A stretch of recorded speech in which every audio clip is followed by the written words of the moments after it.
Hai teman-teman yang berbahagia, berjumpa kembali dengan saya Dr. Andri, spesialis kedokteran jiwa dari Omni Hospital Alam Sutera Tangerang.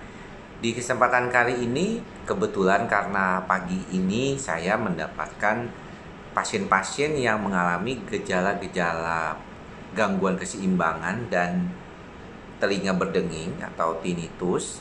Namun setelah diperiksa oleh dokter THT tidak ditemukan adanya situasi atau kondisi yang mendukung kegangguan di fungsi THT, maka saya ingin membahas kondisi seperti ini yang seringkali terjadi pada pasien psikosomatik.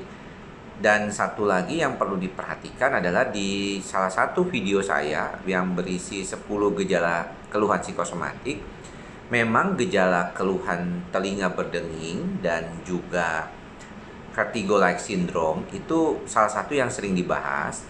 Namun memang telinga berdenging ini salah satu gejala gangguan psikosomatik yang sering dialami.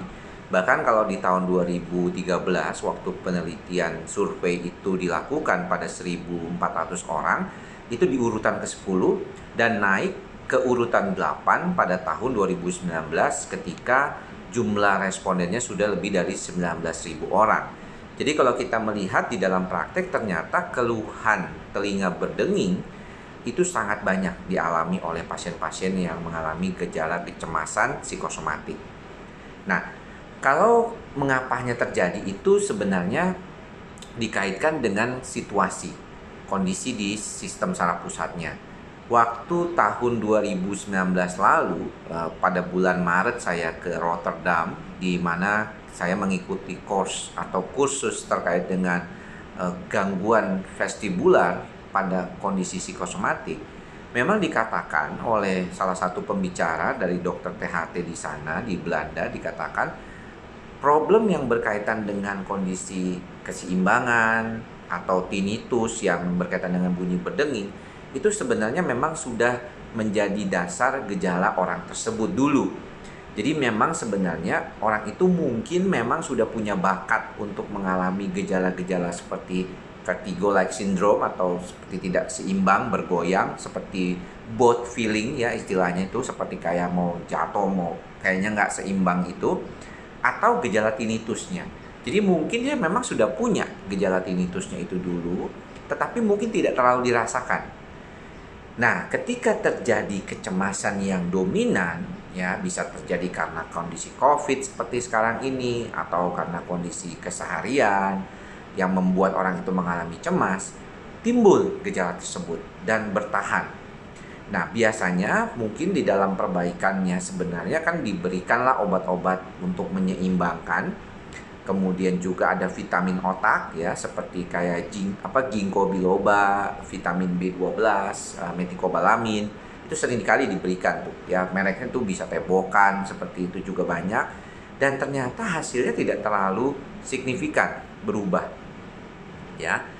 Begitu juga ketika both feeling terjadi, itu seringkali diberikan pengobatan tapi tidak terlalu banyak perubahannya. Namun setelah akhirnya orang itu mendapatkan pengobatan untuk cemas psikosomatiknya, dia bisa mengalami perubahan. Nah, di dalam praktek saya sering menemukan kasus-kasus yang berkaitan dengan both feeling atau vertigo-like syndrome dan juga yang berkaitan dengan gejala-gejala tinnitus. Nah, memang kalau di dalam prakteknya, gejala yang berkaitan dengan tinnitus atau berdenging itu lebih sulit disembuhkannya, ya, perlu waktu lebih lama daripada perasaan both feeling atau seperti bergoyang itu. Kalau yang bergoyang itu rasanya itu biasanya orang lebih mudah mengalami perbaikan ya, dengan pemberian obat antidepresan dan anti cemas yang sesuai. Ada gejala-gejala psikosomatik yang diberikan juga obat psikosomatik, itu bisa membaik ya. Tetapi kalau misalnya untuk tinnitus rada lama memang ya. Ini memang secara pengalaman praktek klinis saya menemukan banyak kasus seperti ini. Jadi buat pasien-pasien yang mengalami gangguan seperti itu, sebenarnya kita perlu lihat juga apakah kecemasannya sangat dominan ya.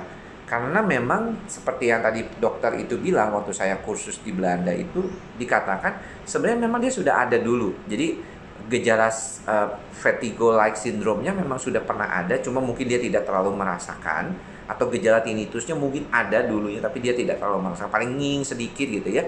Dan ketika dia cemasnya dominan, bertambah dengan situasi yang tidak nyaman itu.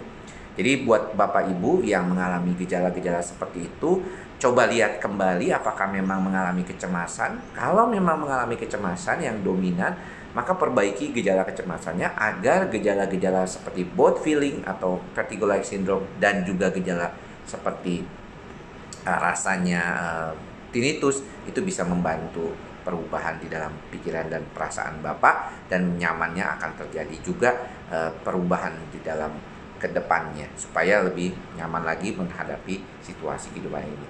Mudah-mudahan apa yang saya sampaikan secara singkat ini bermanfaat buat teman-teman semua. Sampai bertemu lagi di lain kesempatan. Salam sehat jiwa. Bye-bye.